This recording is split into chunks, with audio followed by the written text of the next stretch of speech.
हर हर महादेव। हम जीवन में जो भी करते हैं खुशी पाने के लिए करते हैं, लेकिन दुर्भाग्य से खुश रहना काफी मुश्किल काम लगता है। हमें लगता है कि खुश रहने के लिए कुछ खास तरह के हालात होने चाहिए, तभी हम खुश रह सकते हैं। लेकिन ऐसा नहीं है।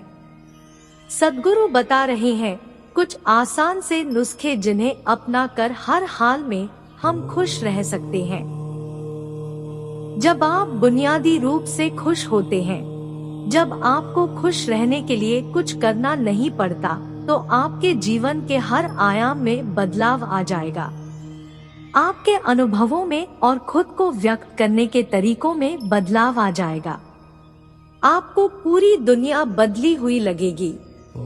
आपका अब कोई निहित स्वार्थ नहीं होगा, क्योंकि चाहे आप कुछ करें या न करें, चाहे आपको कुछ मिले या न मिले, चाहे कुछ हो या न हो, आप स्वभाव से ही आनंदित होंगे।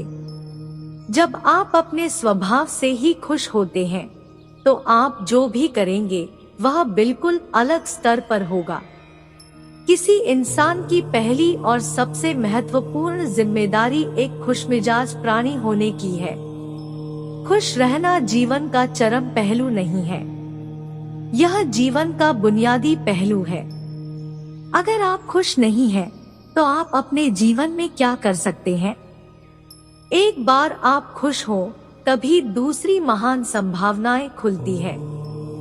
इससे कोई फर्क नहीं पड़ता कि आप अपने जीवन में क्या कर रहे हैं, चाहे वह कारोबार हो, सत्ता, शिक्षा या सेवा। आप ऐसा इसलिए कर रहे हैं क्योंकि आपके भीतर कहीं गहराई में एक भावना है कि इससे आपको खुशी मिलेगी। इस धरती पर हम जो कुछ भी करते हैं वह खुश रहने की इच्छा से करते हैं, क्योंकि यह हमारी मूल प्रकृति है। जब आप बच्चे थे तो आप यूं ही खुश थे, वही आपकी प्रकृति है। खुशी का स्रोत आपके भीतर है, आप उसे हमेशा के लिए एक जीवंत अनुभव बना सकते हैं। आजकल के दौर में अधिकतर लोग अपने जीवन से असंतुष्ट हैं। उन्हें लगता है कि मैं ही गरीब क्यों, मैं ही दूसरों से कमजोर क्यों हूँ। उन्हें अपने आप में दूसरों के मुकाबले कमी लगती है। वे इसका दोष भगवान को देते हैं, उन्हें अपनी स्थिति का कारण ठहराते हैं। इस कहानी में आपको इस प्रश्न का संपूर्ण उत्तर मिल जाएगा और आप अपने जीवन से संतुष्ट भी महसूस करेंगे। बहुत समय पहले की बात है, एक गांव में धर्म उपदेश देने के लिए लगे हुए शिविर में भगवान गौतम बुद्ध पहुंचे। गांव के लोग अपनी अपनी समस्याएं लेकर उनके पास जाते और उनसे समाधान प्राप्त कर नई ऊर्जा के साथ वापस लौटते। गांव के बाहर एक गरीब राह में बैठा बुद्ध के पास आते जाते लोगों को निहारता रहता। उसने क्या देखा? दुखी चेहरा लिए भारी कदमों से लोग भगवान गौतम बुद्ध के शिविर में जाते और नई ऊर्जा के साथ चेहरे पर खुशी व आनंद लिए वापस लौटते। गरीब ने सोचा, क्यों न मैं भी भगवान के पास अपनी समस्या लेकर जाऊं? यह सोचकर हिम्मत करके वह भी शिविर की ओर चल देता है। शिविर में एक एक कर क्रमबद्ध तरीके से व्यक्ति को प्रवेश मिलता है, इसलिए वह भी अपनी बारी की प्रतीक्षा करने लगा। जो कुछ उसने रास्ते में देखा, अब यहाँ उसे साक्षात देखने को मिल रहा है।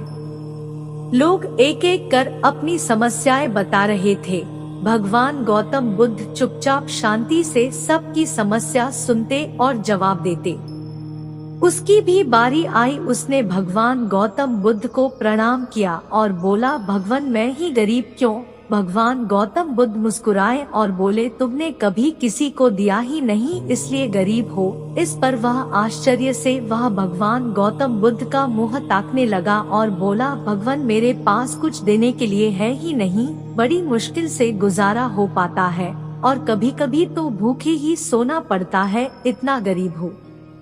भगवान गौतम बुद्ध शांत भाव से बोले, तुम्हारे पास एक चेहरा है, किसी को भी मुस्कुराहट दे सकते हो, तुम्हारे पास मुंह है, किसी को भी प्रशंसा भरे कुछ शब्द दे सकते हो। जो हाथ तुम्हारे पास है, किसी की भी मदद कर सकते हो। दरअसल जिसके पास में ये 3 चीजें हैं, वह भला कैसे गरीब हो सकता है। गरीबी का भाव मन में होता है, मन से यह भ्रम निकाल दो। लोगों को देते जाओ, गरीबी अपने आप ही दूर हो जाएगी। यह बातें सुनकर उस गरीब का चेहरा दमक उठा। उसे अपने प्रश्न का उत्तर मिल चुका है। अब उसके मन से गरीबी का भाव दूर हो गया। इस शिक्षा को जीवन में उतार कर कुछ ही दिनों में उसका जीवन भी खुशियों से भर गया। जीवन की सीख। मंदिर में भी लोग जाते हैं तो कुछ न कुछ मांगते रहते हैं और जीवन भर घुट घुट कर, रो रो कर समय बिता देते हैं। वे ईश्वर की कृपाओं को कभी कम समझे ही नहीं, जीवन की महत्वता को कभी जाना ही नहीं। इस पर कबीर दास जी ने बहुत बेहतरीन दोहे कहे हैं, आइए पढ़ते हैं और समझते हैं। सबके पल्ले लाल है सभी साहूकार, गांठ खोल परखा नहीं या विधि रहा कंगाल।